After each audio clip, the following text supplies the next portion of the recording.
à toutes et à tous, bienvenue sur Un temps pour notre couple. Je suis Sophie Caldier, psychologue clinicienne et thérapeute de couple. Avant de commencer, pensez à vous abonner à la chaîne et à activer la petite cloche. Ça m'aide énormément à faire vivre cette chaîne et pour vous, c'est le meilleur moyen de ne rater aucune vidéo pour prendre soin de votre relation.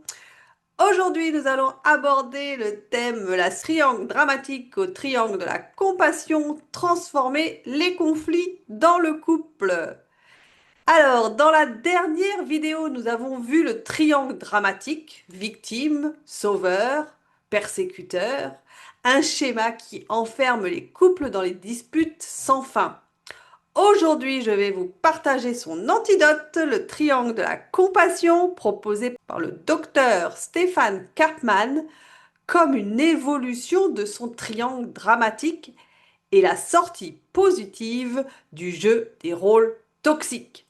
C'est une façon de transformer les dynamiques destructrices en une communication adulte, bienveillante et constructive. Quand on est pris dans le triangle dramatique, on est soit en mode défense, soit en mode attaque, soit en mode sacrifice. Résultat, personne n'écoute vraiment et chacun finit frustré. Le triangle de la compassion propose une nouvelle posture pour chaque rôle toxique. Alors, le premier rôle, l'apprenant créatif. C'est l'ex-victime. Au lieu de se sentir impuissant et de se plaindre, l'apprenant reconnaît sa vulnérabilité et cherche des solutions. Il exprime son besoin ou sa difficulté et cherche à progresser. Voici un exemple concret. Au lieu de dire « tu ne m'écoutes jamais », l'apprenant dit « j'aimerais que tu m'écoutes 10 minutes sans ton téléphone, ça m'aiderait à me sentir proche de toi ». Résultat, ce n'est plus une plainte, mais une demande claire et constructive. La victime cesse d'attendre un sauveur, elle reprend du pouvoir sur sa vie. Deuxième rôle, l'aidant. Donc c'est l'ex-sauveur. L'aidant ne se sacrifie pas, il accompagne. Il apporte du soutien, mais en respectant aussi ses propres limites, sans se sacrifier ni envahir l'autre. Exemple concret, si son ou sa partenaire dit « je suis épuisé, je n'arrive plus à tout gérer », au lieu de répondre « laisse, je vais tout faire », l'aidant peut dire « je peux m'occuper du repas ce soir, est-ce que toi, tu pourrais t'occuper du linge ?» Résultat, chacun garde sa responsabilité et l'équilibre est préservé. L'aide devient un choix respectueux, pas une intrusion. Troisième rôle, le confronteur bienveillant. C'est l'ex-persécuteur.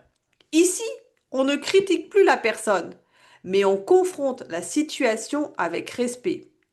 Plutôt que d'attaquer ou critiquer, on exprime clairement ce qui nous dérange sans juger. C'est une façon d'exprimer une vérité sans juger. Voici un exemple concret. Au lieu de « tu es toujours en retard, tu ne penses jamais à moi », le confronteur bienveillant dit « quand tu arrives en retard, je me sens stressé et j'aimerais qu'on trouve une solution ensemble ». Résultat, vous voyez la différence? C'est beaucoup plus clair et ça ouvre la porte au dialogue. On met une limite claire sans violence. Alors voici une mise en situation concrète. Imaginons une scène classique du quotidien. Le lave-vaisselle n'a pas été vidé. Version triangle dramatique. Tu ne fais jamais rien dans la maison, persécuteur. De toute façon, quoi que je fasse, ce n'est jamais assez, victime. Laisse, je vais le faire moi-même, sauveur. Résultat, tension, rancune, silence froid. La version triangle de la compassion. Quand la vaisselle s'accumule, je me sens débordée. Est-ce que tu pourrais m'aider en le vidant ce soir? L'apprenant. Ok, je peux le faire, mais j'aimerais que demain tu m'aides pour les courses. Aidant. Ça me convient, on se répartit comme ça sera plus léger pour tous les deux. Confronteur bienveillant. Résultat, chacun garde sa place, le problème est réglé et personne ne se sent écrasé. Voici les questions que vous pouvez vous poser dans votre couple avec votre partenaire, donc vous pouvez réfléchir à ces questions. Quand je me sens victime, Comment puis-je redevenir acteur et exprimer un besoin clair? Deuxième question, quand j'ai envie de sauver, est-ce que j'ai demandé si l'autre voulait vraiment mon aide? Troisième question, quand je veux critiquer, puis-je transformer mon reproche en un besoin exprimé en je? Alors, pourquoi ça marche le triangle de la compassion?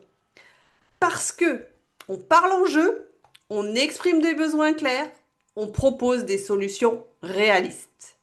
Il n'y a plus de victimes, plus de sauveurs, plus de persécuteurs, mais deux adultes responsables qui construisent ensemble. Et ça change profondément la qualité de la relation. Alors, une petite astuce pratique cette semaine, je vous propose un petit défi. Repérez quand vous tombez dans le triangle dramatique. Reformulez en mode triangle de la compassion.